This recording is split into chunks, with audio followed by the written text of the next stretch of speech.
As unemployment increases, there is a need for skilled laborers on construction sites. Their work hasn't stopped through this pandemic. 41 Action News reporter Sarah Plake explains these workers now have some extra training to stay protected at work. Construction workers and laborers have to continue working throughout this pandemic, and they've had to adapt a little bit to be able to do that.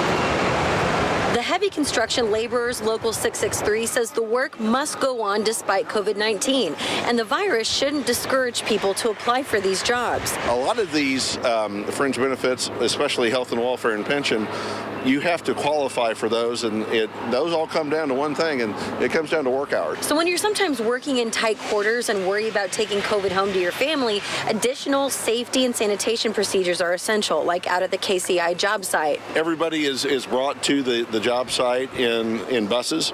Those buses are at 50% capacity.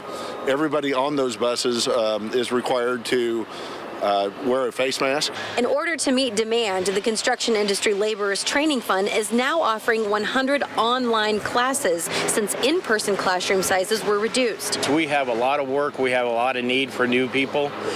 Come this spring, we have a lot of work on the books. The need for laborers is higher now, they say, and anyone who was previously laid off due to the pandemic can find work with the union. I had a hard time last year just providing apprentices, meaning entry-level positions, to contractors. So, all that work that was put on hold during the pandemic has got to get done. So it's going to be there in the spring as well as the new work. Sarah Plake, 41 Action News.